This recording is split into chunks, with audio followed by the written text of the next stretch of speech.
aujourd'hui, nous avons le plaisir de présenter Vladimir Safatle. Il est philosophe, écrivain et musicien. Il est professeur titulaire à l'Université de São Paulo, où il enseigne la théorie des sciences humaines. Il s'est fait connaître du grand public principalement pour son activité de chroniqueur au journal Folha de São Paulo. Et il est le fils de l'ancien guerrillero Fernando Safatle, qui a participé à la lutte armée contre la dictature du Brésil. Vladimir a été professeur, invité et chercheur dans d'autres universités et institutions européennes, africaines et nord-américaines. Il est également compositeur, ayant composé des bandes sonores pour des pièces de théâtre. Et en 2021, il sort l'album Tempo Tátil de Cesc Sil. Et aussi, il a sorti Musica de Superficie, les deux disponibles sur les plateformes de streaming habituelles. Avec une participation politique active, il a enseigné plusieurs cours publics lors de grèves et d'événements d'occupation tels que Ocupa Sampa et Ocupa Salvador. Vladimir Safatle est l'un des responsables de l'édition brésilienne de Obras Completas de Theodor Adorno, éditora Unesp. Il a publié en 2019 Donner corps à l'impossible, le sens de la dialectique de Theodor Adorno, dans lequel il cherche à interpréter la dialectique négative d'Adorno comme forme dialectique émergente animée par une processualité continue. Il a également publié des contributions à la philosophie de la musique, à la critique culturelle et à la théorie psychanalytique, ainsi que l'introduction à la traduction brésilienne d'œuvres de philosophes contemporains tels que Slavoj Žižek, Alain Badiou et Judith Butler. À l'éditeur Ubu, il est coordinateur de la collection Explosante, qui a publié des livres d'Alain Badiou, de Carlos Marighella et Frantz Fanon. Et cette conférence est intitulée Sublime comme catégorie politique au-delà de la notion de musique absolue, où il exprime que la consolidation romantique de la notion de sublime ne peut être lue de manière théologique, comme s'il s'agissait d'opérer au sein d'une religion de l'art. Elle doit être comprise comme une opération politique liée au rapport entre l'art et les processus insurrectionnels du XIXe siècle. La discussion est pertinente en raison de son appropriation dans l'horizon contemporain. Alors, en espagnol, enfin, eu vou tentar falar em português. Se vocês não me entendem, me avisem, por favor, e eu vou mudar para espanhol. Vladimir Safatle, filósofo, escritor e músico, e professor titular da Universidade de São Paulo, ministrando a disciplina da cadeira de Teoria das Ciências Humanas. Notabilizou-se ao grande público, sobretudo por sua atividade como colunista do jornal Folha de São Paulo. Ele é filho do ex-guerrilheiro Fernando Safatle, que participou da luta armada contra a ditadura no Brasil. Vladimir tem atuado como professor, convidado e pesquisador em outras universidades e instituições europeias, africanas e norte-americanas. Ele é também compositor, tendo composto trilhas sonoras para peças de teatro em 2021, lançou o álbum Tempo Tátil pelo selo Sesc, música de superfície, ambas disponíveis em plataformas de streaming. Com participação política ativa, ministrou várias aulas públicas em greves, eventos de ocupação, como Ocupa Samba e Ocupa Salvador. Vladimir Safadle é um dos responsáveis pela edição brasileira das obras completas de Theodor Adorno, editora Unesp, e publicou em 2019 Dar Corpo ao Impossível, o sentido da dialética a partir de Theodor Adorno, no qual procura interpretar a dialéctica negativa adorniana como una forma de dialéctica emergente, animada por una procesualidade continua. Publicou também contribuições à filosofia da música, à crítica da cultura e à teoria psicanalítica, assim como assinou a tradução brasileira de obras de filósofos contemporâneos como Slavoj Žižek, Alain Badiou, Judith Butler.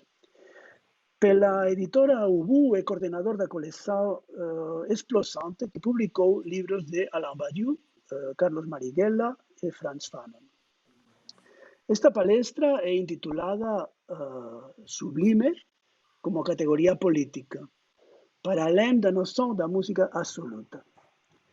A consolidação romântica da noção de sublime não pode ser lida em chave teológica, como se fosse o caso de operar no interior de uma religião de arte. Ela deve ser compreendida como operação política ligada à relação entre arte e processos insurrecionais no século XIX. A discussão é pertinente em razão da sua apropriação no horizonte contemporâneo. E, por favor, caro Vladimir, você tem a palavra. Ok, bem, muito obrigado pela apresentação. Deixa eu só abrir aqui o meu texto. Queria agradecer também a todos que estão aqui presentes hoje, por poderem, para poder apresentar a vocês o que eu gostaria de apresentar, que é parte de um trabalho em curso, um livro que eu preparei sobre filosofia e música. Eu queria começar com uma frase do Bardett Newman, né, que num importante texto sobre o sublime, que foi escrito logo após a Segunda Guerra, ele afirmava o seguinte, eu cito, né, o impulso da arte moderna foi o desejo de destruir a beleza. Eu acho que essa frase ela tem um mérito, que é expor um ponto de tensão no interior do projeto moderno. É um ponto no qual a realização da arte ela só pode aparecer como uma forma muito específica de destruição. É como se algo fundamental na experiência estética, que nos acompanha até agora, né, não soubesse o que fazer com o horizonte de reconciliação prometido pelo equilíbrio das formas e do livre jogo das faculdades, que é próprio ao belo.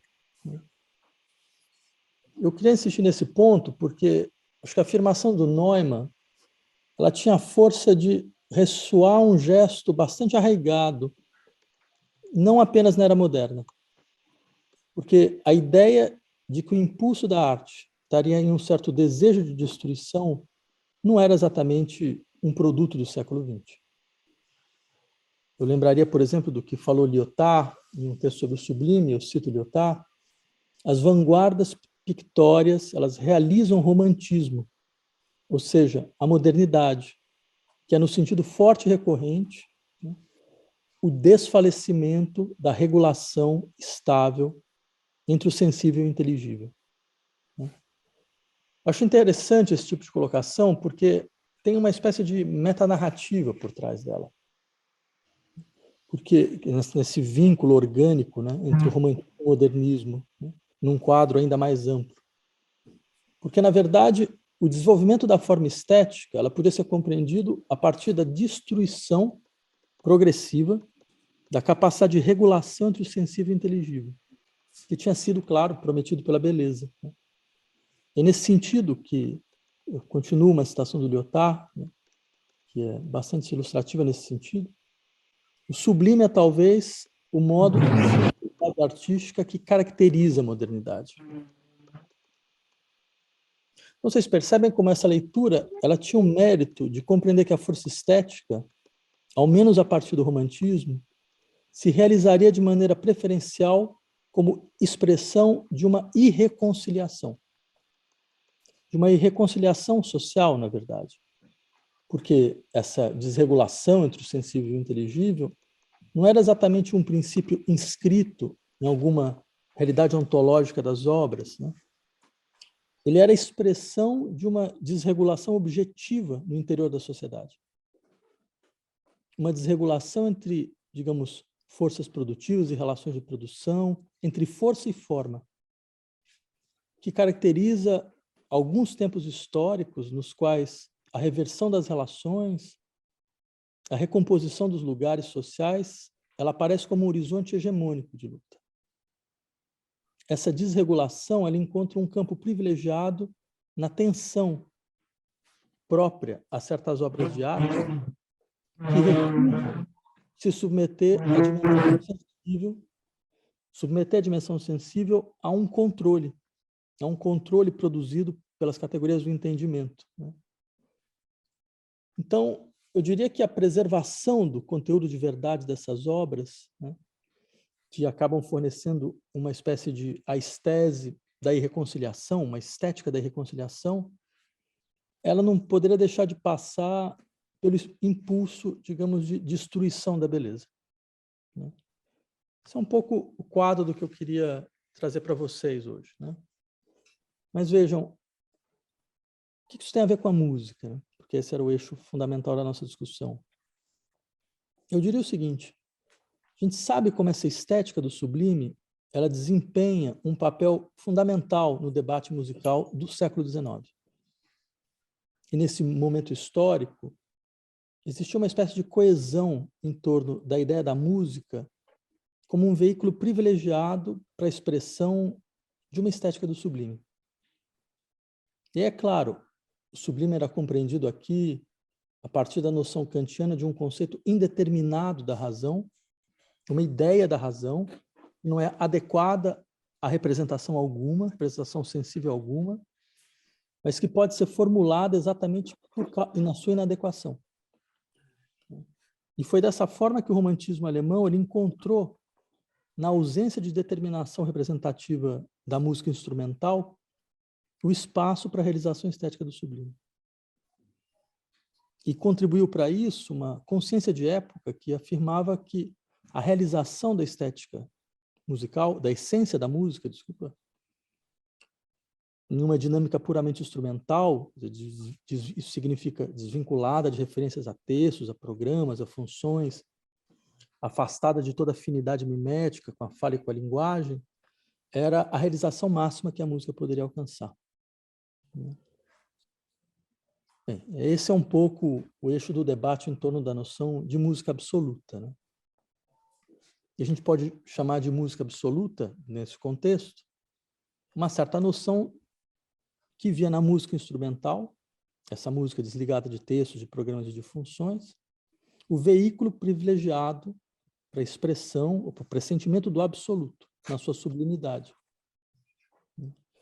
E a proximidade dessa estética com a temática, digamos, do advento dessa forma musical com a forma fundamental da expressão da composição musical da época, que leva alguém como Schopenhauer, por exemplo, a dizer, eu cito, nós não podemos encontrar na música a cópia, a reprodução da ideia do ser tal como ele se manifesta no mundo, porque ela seria a cópia de um modelo que não pode, ele mesmo, ser representado diretamente. Já que a música que vai para além das ideias, toda a citação do Schopenhauer, né, é completamente independente do mundo fenomenal. Então, vocês percebem? Essa indeterminação, que seria a própria forma musical, indeterminação em relação à determinação da linguagem prosaica, essa decisão que a música teria tido de romper a unidade orgânica desde a Grécia entre harmonia, logos e ritmos, melos, logos e ritmos, que recusa uma mímese, que é compreendida como imitação, ela seria uma manifestação desse sublime que demonstra um poder do espírito que ultrapassa toda a medida dos sentidos. Diria que é isso que leva alguém como Wagner a afirmar, eu cito Wagner, né? A música, que a partir da sua linguagem, dá vida ao conceito mais geral, em si obscuro do sentimento, em todas as modulações imagináveis e com a maior clareza e precisão, só pode ser julgada em si para si, segundo a categoria do sublime. Porque ao se apoderar de nós, ela desperta o supremo êxtase da consciência do ilimitado. E vejam que essa afirmação, né, tem ainda o interesse de mostrar como a autonomização da forma musical, né, em relação a textos, programas, em relação à linguagem prosaica, ela leva a uma profunda problematização de categorias estéticas fundamentais, como expressão, entre outras coisas. Porque o conceito mais geral do sentimento, ele é necessariamente obscuro. E a posição do Wagner, ela ressoava toda uma tradição longa dentro do romantismo alemão, que a gente encontra no Schlegel, por exemplo, entre tantos outros, né? Bem, é interessante como essa discussão chega até nós, né? Que, por exemplo, se a gente pegar a filosofia da música do Adorno, a gente vai encontrar ecos dessa maneira de compreender a música como uma espécie de dispositivo de formalização do que não se reduz à lógica da determinação do significado que é a própria linguagem prosaica. E esse debate encontra suas raízes na discussão sobre a música absoluta. Eu cito, por exemplo, uma passagem do Adorno, né, num texto sobre música e linguagem. A linguagem significante, ela gostaria de dizer o absoluto de maneira mediada, e esse absoluto não cessa de lhe escapar, deixando para trás cada intenção particular, devido à sua finitude. Já a música, por sua vez, ela alcança o absoluto de maneira imediata, mas no mesmo instante, ele se torna obscuro, tal como o olho que se cega devido a uma luz excessiva e não pode ver o que é perfeitamente visível. E é muito interessante como, em pleno século XX, a gente recorre ao vocabulário do absoluto, da finitude, da sua superação paradoxal. Então, vejam, e no caso do Adorno, contribui para essa cegueira diante do absoluto o fato de que, eu cito ainda o mesmo texto, é específico à música que o seu caráter enigmático seja enfatizado pela sua distância em relação à determinação visual ou conceitual do mundo dos objetos. Bem, é claro que no Adorno, essa temática da música absoluta, ela encontra uma espécie de ponto de inflexão, né, que faz ela se voltar contra si mesma, né? Até porque as condições históricas do material musical não iam permitir essa aspiração da posição, digamos assim, de totalidades funcionais que seriam capazes de fazer as exigências da reconciliação depositada na música, né? Essa metáfora do olho e da luz excessiva, ela serve para ilustrar essa espécie de autonegação da própria expectativa de síntese da forma musical. Só que o ponto que eu queria chegar, na verdade, é outro, né? Que pode parecer que a gente está diante de uma espécie de estetização de uma teologia negativa no interior dessa discussão sobre o sublime, né? Basta a gente, por exemplo, lembrar, nesse mesmo texto ainda, passagens como, por exemplo, a linguagem musical é uma linguagem distinta da linguagem conceitual. E nisso reside o seu aspecto teológico. O que é dito é, como fenômeno, ao mesmo tempo, determinado e escondido. A sua ideia é a forma do nome divino. E é claro, ninguém afirma que a ideia da linguagem musical é o nome divino impunemente. Descobrir a teologia no coração dessa teoria musical não seria exatamente uma surpresa, porque efetivamente faz parte das discussões sobre o sublime, uma espécie de dimensão teológica desde a sua gênese, né? Por exemplo, Hegel conhecia bem uma tendência própria aos seus contemporâneos românticos, né, de utilizar o sublime como categoria fundamental da estética, e ele alertava para o tipo de recuperação teológica da arte que isso necessariamente produziria. Hegel compreende, por exemplo, nos cursos de estética, o sublime como uma figura privilegiada da arte simbólica. E ele a define assim: é a tentativa de expressar o infinito sem encontrar, no âmbito dos fenômenos, um objeto que se mostre pertinente para essa exposição. Nesse sentido, então, vocês percebem, a ideia, que ainda seria abstrata, indeterminada, ela não tem um fenômeno adequado nela mesma e em si mesma. Por isso, o sublime só poderia ser a expressão de uma preservação teológica da distância. Uma manifestação da incondicionalidade do divino, que quando se manifesta, ele passa imediatamente à anulação de toda singularidade afetiva. Então, não é à toa, por exemplo, que vai ser na literatura hebraica dos Salmos, com a sua iconoclastia imanente, que o Hegel vai encontrar a melhor realização da arte sublime. Só que não é difícil perceber como essa crítica ela visa acertar contas com a estética romântica, na sua tendência em recuperar o que para Hegel não passaria de um arcaísmo. Então, essa é a maneira que o Hegel lê o sublime, faz parte de um horizonte de crítica ao romantismo, como se o que o romantismo fizesse era a recuperação de uma regressão, de um arcaísmo, né? De uma figura da arte que está nos estertores da arte simbólica, né?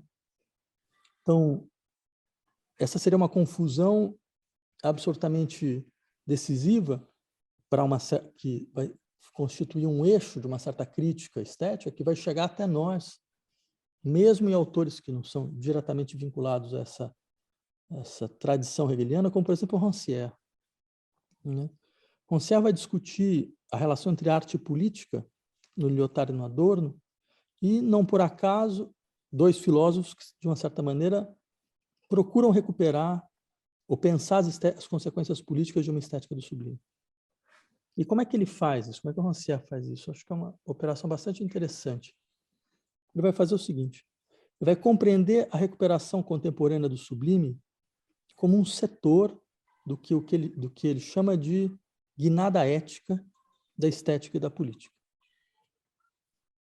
E essa guinada ética, ela eliminaria uma dimensão dissensual própria ao político. Então, é um problema, claro, né?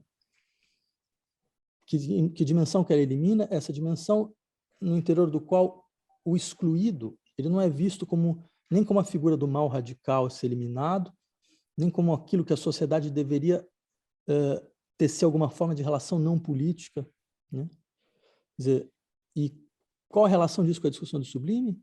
Porque, para ele, o sublime, ao trazer à cena o irrepresentável, ao trazer à cena o terror como um dos operadores centrais, né, ele abriria um espaço aquém da política, porque ele coloca em colapso a tensão interna entre o senso comum e a força dissensual, né? Nesse sentido, a recuperação contemporânea do sublime ele só demonstraria a incapacidade da arte em sustentar qualquer promessa de emancipação social, como se ela jogasse para o irrepresentável aquilo que ela não consegue realizar no interior da vida social. Por isso que ele vai dizer que isso simplesmente atestaria, eu cito, indefinidamente a alienação imemorial que faz de toda promessa de emancipação uma mentira, realizável apenas sob a forma do crime infinito, contra o qual a arte responde através de uma resistência que é apenas o trabalho infinito do luto, né? Ou seja, essa guinada ética seria, na verdade, uma regressão teológica da arte. Só que agora sob os auspícios de uma teologia negativa que, devido à generalização da crítica às determinações fenomenais, né, acaba sendo uma concepção genérica de luta contra o comércio cultural, como ele lê o problema da indústria cultural no Adorno, né, ou através de uma defesa da heteronomia radical e redutível do sensível, como no caso do Lyotard, né? Ok, bem, essa teologia do irrepresentável, ela seria, para o Rancière, uma espécie de teologia do tempo messiânico paralisado, de um tempo paulatinamente transformado numa estetização do impossível e do irreconciliado, né? Daí porque ele vai dizer, tudo se passa como se nós ficássemos diante de uma escolha que é ou bem a lei de Moisés, do irrepresentável, né? Ou a lei do McDonald's, ou seja, da determinação do sensível pelas estruturas mais reificadas do campo da indústria cultural. E essa seria a última palavra que a estética do sublime traria à metapolítica estética. Ok, bem, essa é a leitura. Agora eu queria fazer uma contraposição a isso, né? É para aí que eu queria encaminhar nossa discussão. Porque eu acho que seria possível e mesmo necessário criticar essa crítica do sublime. E primeiro do ponto de vista político, e segundo do ponto de vista da configuração concreta das obras, né? Porque, bem, essa discussão sobre o sublime diz respeito a um conjunto de obras musicais muito específicas, né? E sobre essas obras musicais, eu queria lembrar que há de se insistir que a música ela vai fornecer a figura ideal do sublime, não apenas devido ao seu caráter antirrepresentativo da música instrumental, né? Até porque, veja, esse momento histórico, né, sempre precisou conviver com determinações estritas de programas, de referências extramusicais e de funções. Basta pensar bem, Beethoven é um dos compositores fundamentais nessa discussão. Não é possível pensar essa ideia de purificação em relação às determinações extramusicais. Só é possível, na verdade, eliminando, por exemplo, a Sexta Sinfonia, a pastoral, né? Ou o uso do texto na Nona Sinfonia. Ou isso sem falar em outros compositores, como, por exemplo, Chopin, e o caráter absolutamente determinado no sentido das suas referências extramusicais dos noturnos, né? Então, não é por acaso que uma das formas musicais mais importantes do romantismo, juntamente com a sinfonia, o quarteto de cordas e a sonata, seja o Lied. E para além do romantismo, eu lembraria como toda a música de Debussy é incompreensível sem uma dimensão, digamos, heterônoma, marcada pela visualidade, isso apenas para ficar num exemplo mais explícito, e mesmo contemporaneamente, como não lembrar, por exemplo, da mímese dos sons naturais em peças como Vortex Temporum, do Gerard Grisé. Eu só lembro esses casos para insistir que essa discussão sobre sublime e autonomia musical, ela não deve se dar através de uma pretensa purificação da música em relação à dimensão fenomenal. O debate sobre a música absoluta, embora ele tenha sua relevância, ele tem certa limitação e parcialidade. Na verdade, como o eixo fundamental da autonomia musical não está exatamente nessa sua purificação em relação ao sensível, em relação ao que é extramusical, mas está na sua capacidade de, ao contrário, de criar uma forma onde o motor fundamental são as dissonâncias, então, aquilo que produz um estremecimento do sensível, né? Então, se isso é o caso, a música forneceria a linguagem privilegiada para uma forma estética da irreconciliação. Isso sim, isso eu queria preservar, devido à sua própria estrutura funcional. A sua estrutura de integração de dissonâncias cada vez mais instável, cada vez mais cromática, fornecia a base material para a expressão de um momento histórico, e é isso que eu queria chegar, que é caracterizado principalmente por irreconciliações sociais. Então, tudo se passa como se ela fornecesse a expressão material desse horizonte. E por isso que a discussão sobre as consequências políticas do sublime é, a meu ver, incompreensível se nós não retomarmos esse horizonte histórico concreto. Ou seja, seria necessário recorrer ao horizonte histórico aos quais o uso da categoria de sublime está vinculado. É necessário recuperar tanto o debate quanto as obras a eles associados, né? Para evitar essa compreensão de que tudo se passa, na verdade, não passa de uma estratégia de regressão teológica. Então, vejam, primeiro, mesmo essa questão da teologia, né, que, claro, ela está ou historicamente vinculada ao discurso sobre o sublime, ela deveria ser melhor tematizada. Porque a história dos processos de emancipação social conhece a reincidência de dispositivos teológicos que são recuperados no interior dos processos políticos de luta.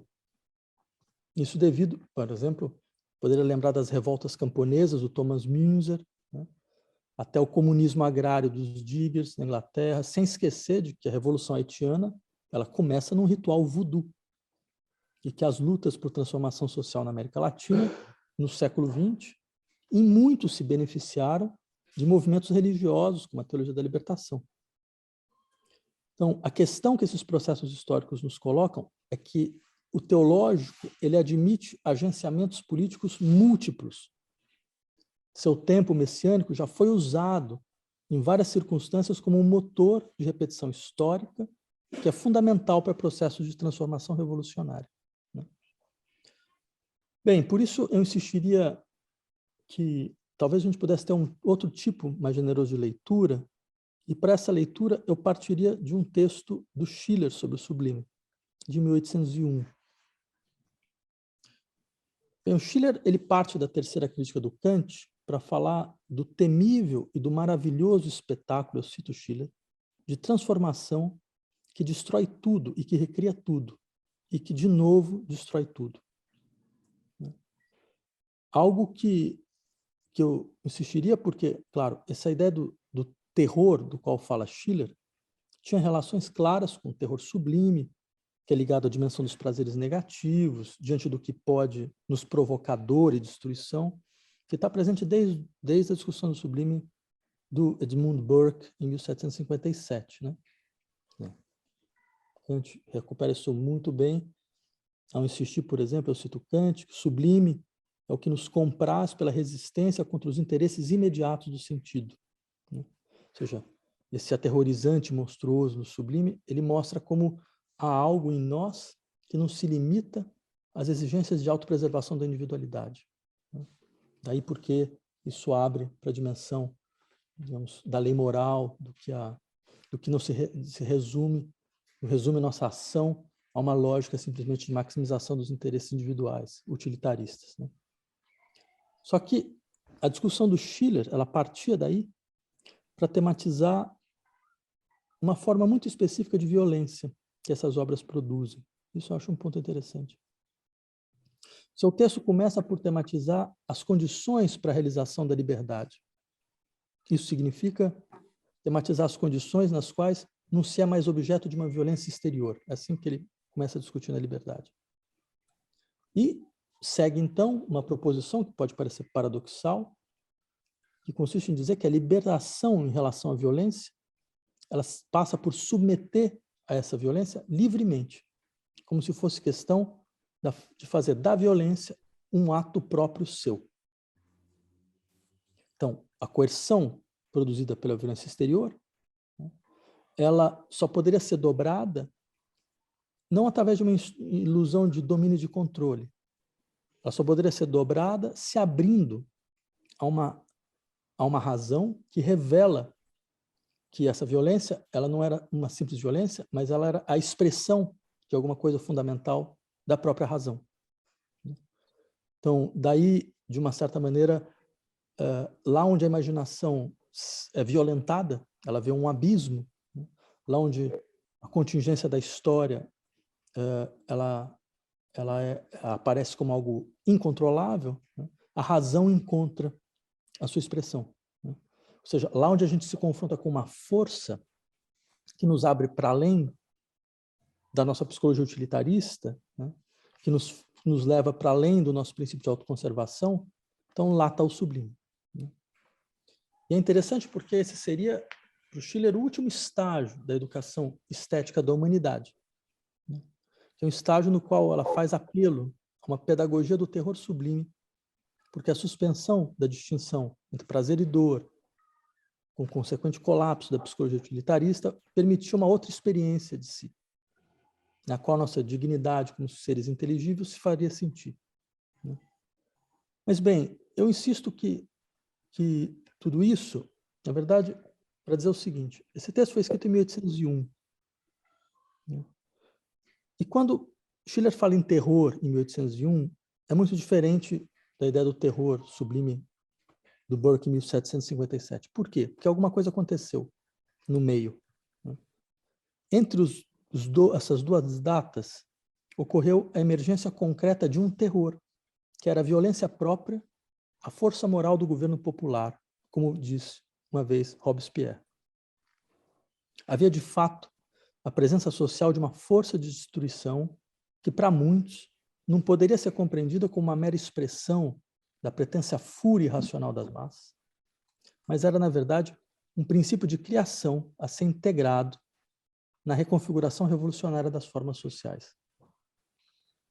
A Revolução Francesa tinha colocado em circulação, de forma bastante concreta, um temível e maravilhoso espetáculo de transformação que destrói tudo e recria tudo, e de novo destrói tudo.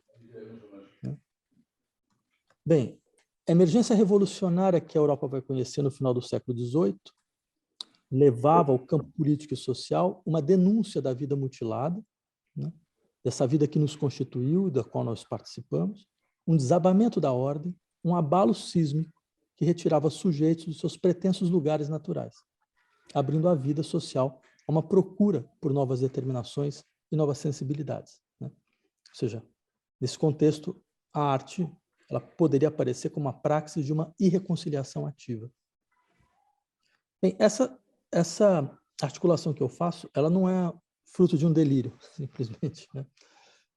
Vocês encontram, por exemplo, Kant, no Conflito das Faculdades, dizendo o seguinte, eu cito Kant: a revolução de um povo espiritual que vimos ter lugar em nossos dias, ele fala da Revolução Francesa, pode ter êxito ou fracassar.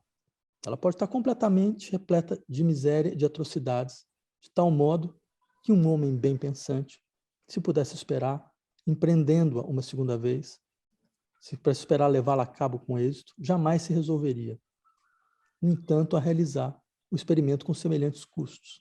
Só que essa revolução, ela depara nos ânimos de todos os espectadores, que não se encontram enredados nesse jogo, como uma participação segundo o desejo, ou seja, aqueles que veem o processo à distância, participam segundo o desejo, na fronteira do entusiasmo.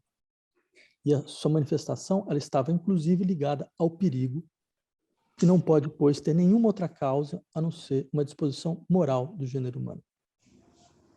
Então, eu vou terminando um pouco discutindo isso. Não é difícil perceber como esse terror revolucionário, nesse texto do Kant, ele é posto no mesmo lugar que as forças naturais do sublime dinâmico. Isso, claro, só que com uma condição de nós sermos espectadores. A gente está ser portador de um entusiasmo que se preleva no limite de uma participação. Já que o verdadeiro entusiasmo se refere apenas ao ideal e expressa a possibilidade de uma autolegislação de si, que era isso que a gente via como o verdadeiro resultado da Revolução Francesa. Ou seja, segundo Kant, só da Alemanha, em sua transformação da luta política em afirmação da autonomia moral, e poderia se ver a violência revolucionária se desdobrando em um campo marcado pela experiência do sublime. Eu terminaria dizendo o seguinte, veja como essa discussão chega até nós. Por exemplo, eu lembraria para vocês de um texto da Hannah Arendt, né, sobre a Revolução Francesa, onde ela diz o seguinte: era como se uma força maior do que o homem intervisse no momento em que os homens começavam a afirmar sua grandeza e defender a sua honra. As várias metáforas que mostram a Revolução... Alguém que está com o microfone aberto aqui. Não está fazendo barulho, não.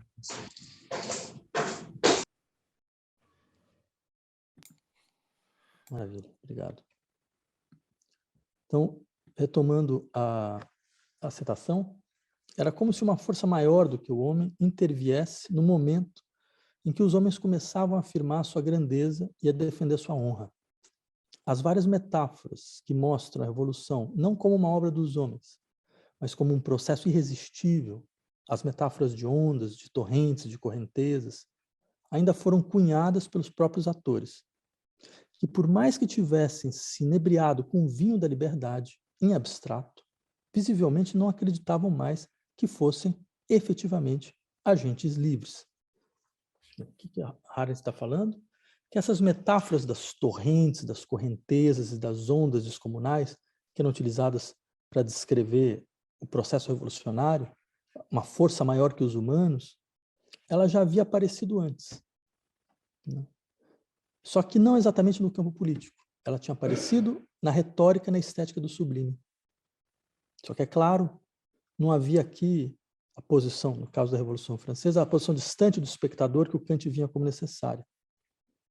Então, nesse caso, os sujeitos apareciam como portadores de ações a partir do entusiasmo. E tratava-se, então, de compreender-se como portador, como suporte de uma dinâmica que tinha a força dos acontecimentos naturais incontrolados. É interessante porque, como vocês veem, o paradoxo aqui, ao menos aos olhos da Hannah Arendt, fica por conta de um fenômeno que, feito em nome da liberdade e da autonomia dos indivíduos, a princípio, que seria a transformação revolucionária, é pensado como a submissão a uma força incontrolada, comparável a fenômenos naturais como ondas, correntes e turbilhões.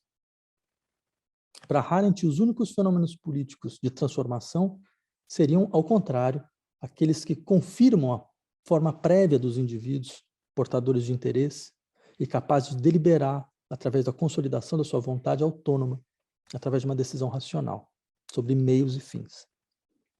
Eu só terminaria insistindo que existe uma psicologia na base dessa avaliação política, né? E essa psicologia que talvez desapareça, decaia, quando uma revolução eclode. E por isso, talvez, a gente deve levar a sério a possibilidade de que o espanto da Arendt vinha do fato de que as revoluções são a emergência de uma outra forma de força, cuja matriz mereceria uma análise mais detalhada, né? A revolução ela modifica a força que anima o exercício do poder, não porque ela instaura a força em outros agentes, mas porque ela desconstitui uma certa gramática do controle da força, né? Ela permite que os sujeitos deponham a sua ilusão autárquica, admitindo que as ações elas são produzidas por aquilo que não se submete integralmente à forma da minha vontade e da minha consciência. Então, nesse sentido, eu só terminaria lembrando o seguinte, que a dimensão, a ideia de sublime, como vocês percebem, ela, a sua maneira é uma resposta estética a uma questão nova que aparece no interior do campo político naquele momento. E bem, a música ela vai ser o veículo privilegiado para esse tipo de reflexão.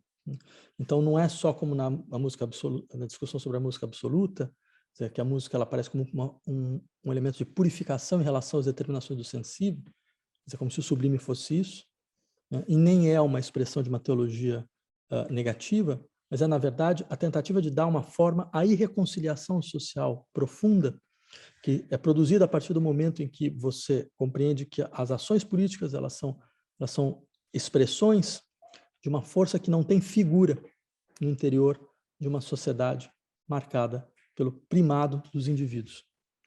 Bem, era isso. Graças a vocês. Muito obrigado.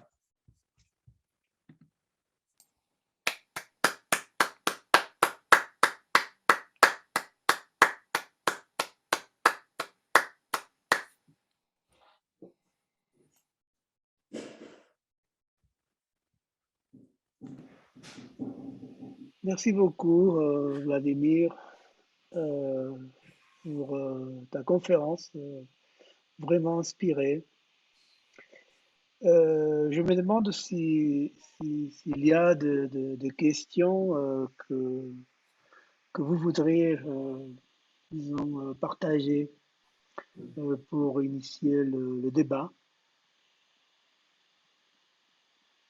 Chers amis, non, c'est à vous, à tous les amis auxquels je m'adresse maintenant.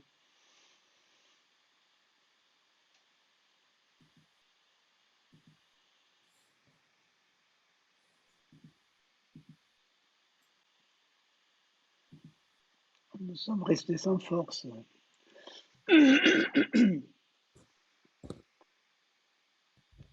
No questions. As perguntas são abertas? Sim, claro. Então tá, então vou pedir licença. E tudo bem se eu fizer em português mesmo? Sim, Tá bom. claro. Então tá, boa tarde para todo mundo, eu chamo João Paulo, Boa tarde. conheço o trabalho do Vladimir, que foi inspirador para um trabalho meu sobre o Sublime, e aí no decorrer da minha pesquisa eu fui me defrontando com algumas questões que eu acho que são parecidas com as questões que você, Vladimir, traz com relação a essa crítica do Rancière, em relação ao Sublime do Lyotard, ao Sublime do Adorno, né? E até porque no resultado da minha pesquisa eu entendia que havia uma potência política, assim, no Sublime.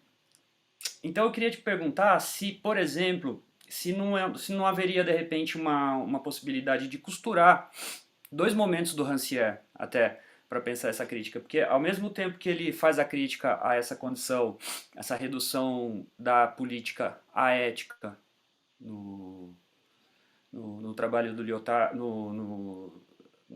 nessa teoria do sublime do século XX, ele também fala de uma potência da arte e de certos pontos onde a arte apresenta uma mudança no regime de visibilidade, né? Então ele está lidando com... São duas formas de falar do invisível. A gente pode pensar num invisível que realmente transcende a capacidade de ver, que está ligado com o sublime mais kantiano, que seria esse sublime em tese, esse sublime do Lyotard. Mas o Rancière traz o invisível também naquela condição de que esse sublime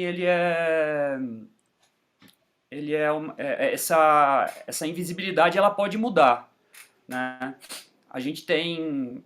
Existe um invisível, por exemplo, em termos sociais isso é compreensível, a gente tem pessoas que são invisibilizadas, a gente tem uma condição política de invisibilidade que passa pela invisibilidade da sensibilidade, mas que isso existe uma potência de modificação através de uma mudança social. E eu acho que isso articula talvez o invisível social, o invisível político, com o invisível sensível.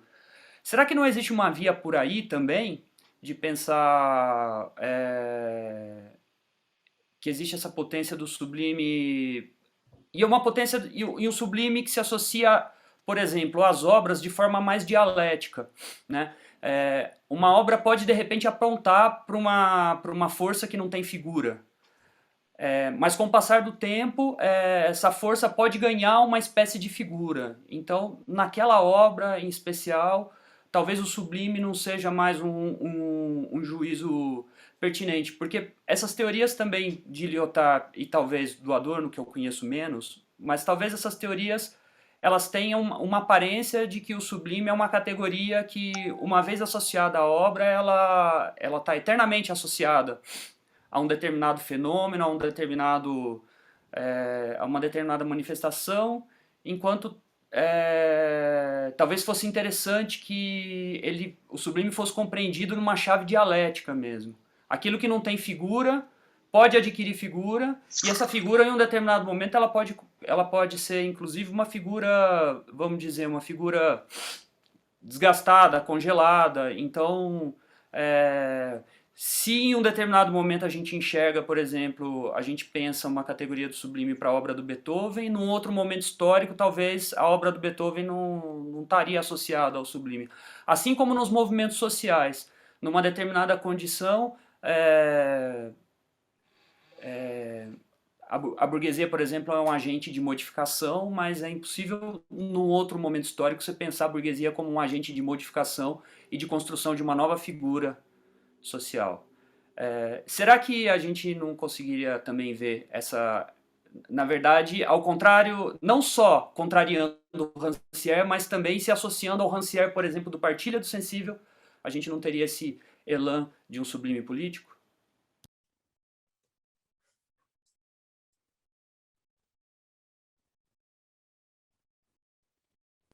Acho que seu microfone está fechado. Sim, então tá. Vocês conseguem ouvir agora? Tá. Então, João Paulo, obrigado pela tua pergunta. Acho que, na verdade, são duas perguntas, né? A primeira delas diz respeito à efetiva posição do Rancière. né?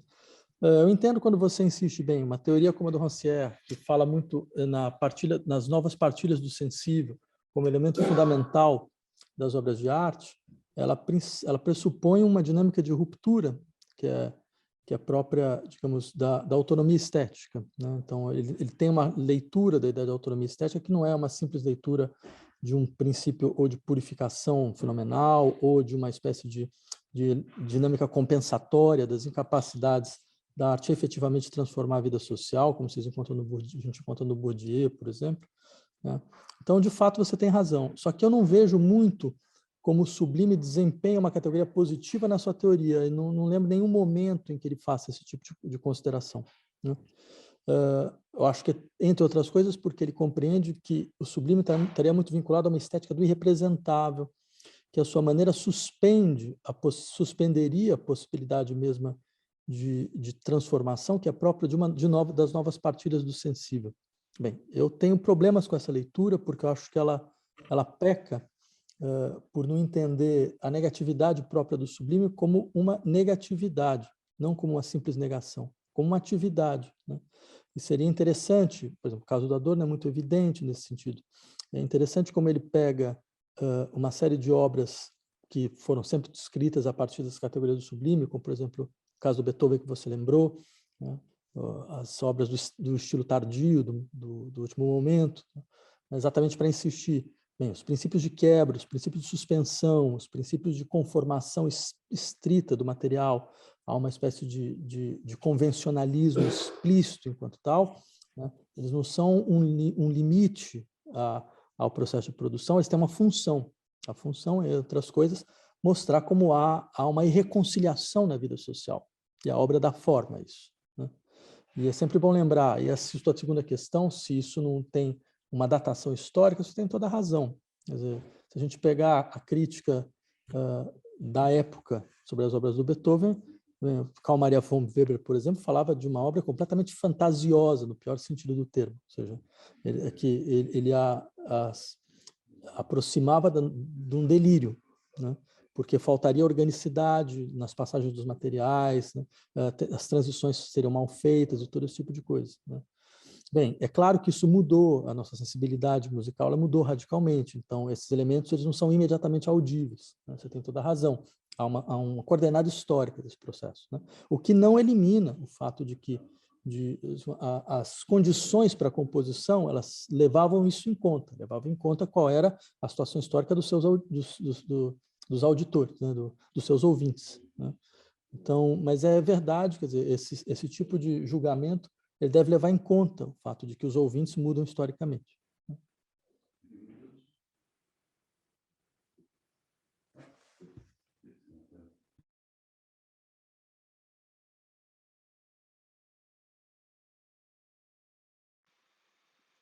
Adelante, Jorge. Sim, uma pergunta, Vladimir.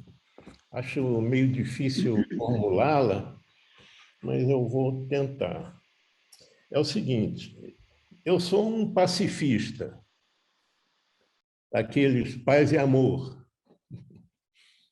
Então, eu sonho, preconizo, busco e gosto de um sublime. E o Neumann e o Lyotard, que você mencionou, eles parecem estudaram e se basearam bastante nas teorias do Edmund Burke, século XVIII.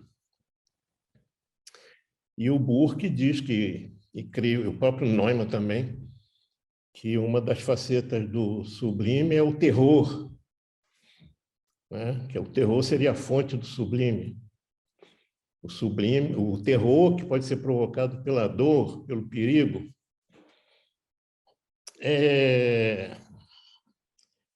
E essa questão da destruição da beleza, isso me incomoda bastante. Eu acho que por esse caminho, a gente aceitando o sublime como sendo isso, a gente estaria assim praticamente legitimando o masoquismo, o terrorismo, a tortura, a guerra, as coisas que provocam dor, perigo, terror. Esse próprio conceito da destruição da beleza, você deve saber que o Brasil Paralelo, conhece o Brasil Paralelo? O Brasil Paralelo está dizendo que o modernismo destruiu a beleza. Eu pergunto, esses pensamentos, esse modo de ver o sublime, é um modo progressista ou conservador, reacionário? É um pensamento de direita ou de esquerda? Obrigado pela questão, Jorge. Eu acho que ela é extremamente relevante. Eu diria o seguinte, nem todas as formas de violência social elas se equivalem, né? E a gente conhece historicamente processos de violência que, longe de ser simplesmente regressões sociais ou estratégias conservadoras, são dinâmicas de transformação, né? Isso acho que é historicamente inegável, né? Porque trata-se, na verdade, da força necessária para romper certas relações e para permitir a emergência de outras, né? Então, eu diria que se a gente aceita isso, é difícil ver nessas discussões sobre o sublime uma força reativa, né? Eu acho que não vejo absolutamente nada de reativo nesse sentido. Quer dizer, de uma certa forma, o Brasil Paralelo tem razão. O modernismo destruiu a beleza, né? Mas por dizer que a beleza ela era um acordo indevido numa sociedade que era marcada por profundas irreconciliações, né? Ela era mistificadora nesse sentido, né? Quer dizer, vale o dito, a gente está falando sobre Fiare, vale o dito do Breton, né? A beleza será convulsiva ou não será?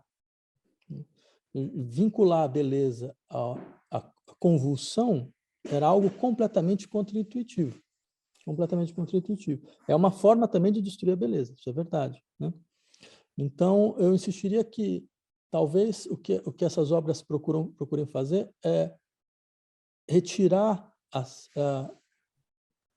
modificar a sensibilidade em relação a certos processos que misturam criação e destruição, né? Insistindo que eles têm uma configuração histórica muito precisa e muitas vezes é por onde passa as modificações efetivas, né? Embora não seja trata de fazer um elogio abstrato à ideia de violência, mas também insistir que muitas vezes ela é inextirpável desse processo.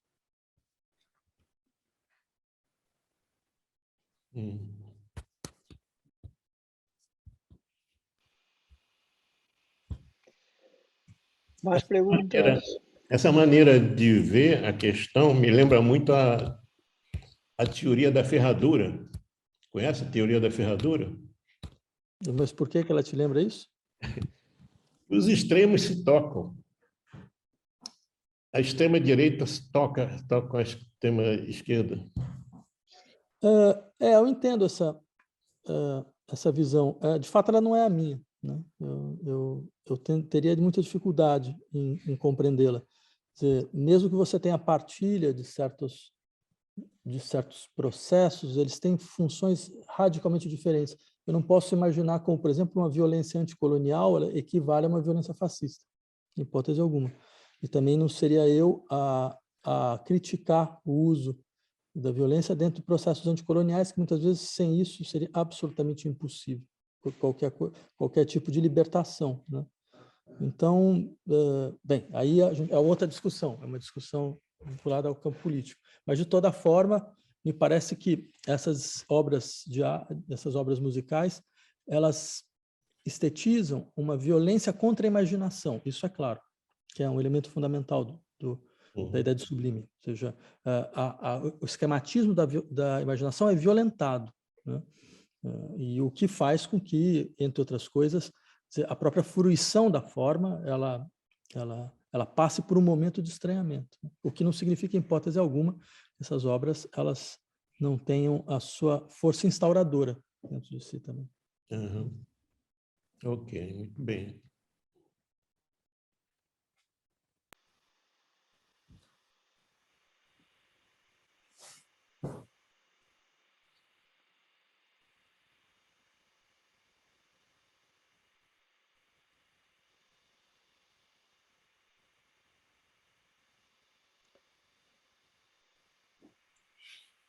Com licença, pessoal. Claro. Aqui tem uma pergunta no chat.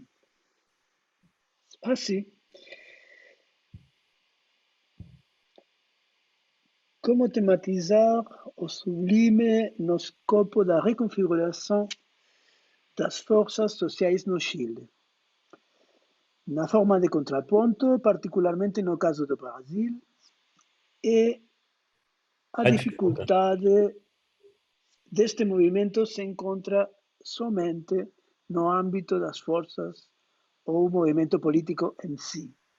Tá. Então, acho que Ildes, né? Eu teria uma certa dificuldade de fazer uma articulação entre esses dois pontos do problema. Na verdade, eu nunca pensei as coisas exatamente dessa forma, né? Mas, de toda forma, eu insistiria muito nesse aspecto, né? Se a gente admitir a relevância dessa discussão sobre o sublime e se a gente admitir o que eu tentei fazer agora, que é, digamos, a situação histórica muito específica, quando essa discussão ela ganha corpo efetivo, né? E essa situação histórica ela passa por uma reconfiguração política, passa pela integração do que foi a violência de um processo revolucionário. Então, eu diria que esse é um elemento que vai constituir ao menos um eixo da arte moderna a partir de então, principalmente um eixo da experiência musical a partir de então. Então, essa talvez seja talvez seja um campo interessante de articulação entre arte e política, que, a meu ver, não foi explorado de forma devida. E que a gente poderia sugerir, digamos, algo que possa contextualizar melhor o que é essa forma irreconciliada que nos é tão própria, dentro de uma certa tradição da nossa experiência estética.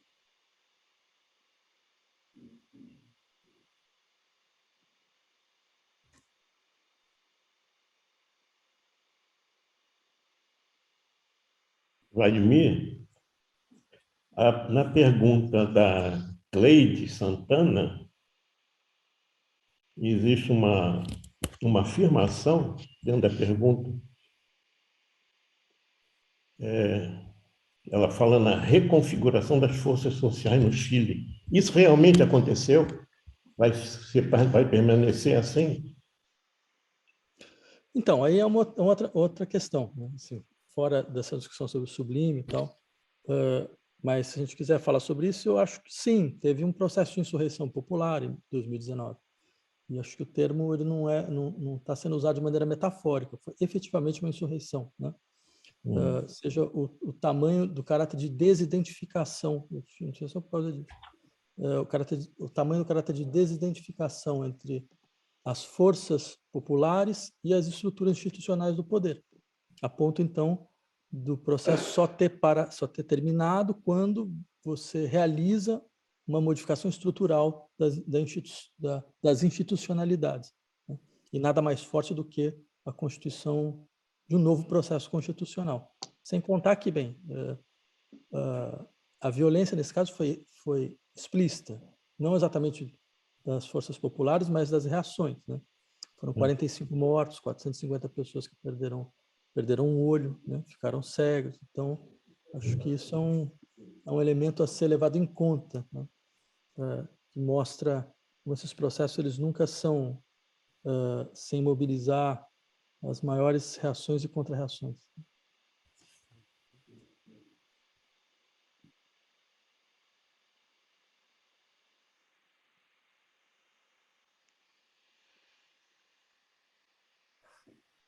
Bem, então acho que a gente pode parar por aqui, né? Sim, quizás sim. Bem, muito obrigado pelas perguntas, pela escuta, né? Espero que tenha sido bom para vocês, tal como foi para mim. Muito obrigado pela palestra. Então tá. Então, Obrigado, tchau para vocês. Vladimir, parabéns. Até mais. Obrigado, Berenguer. Até a próxima. Muchas gracias, Vladimir. Realmente muy buena la exposición. Muchas gracias e hasta la próxima.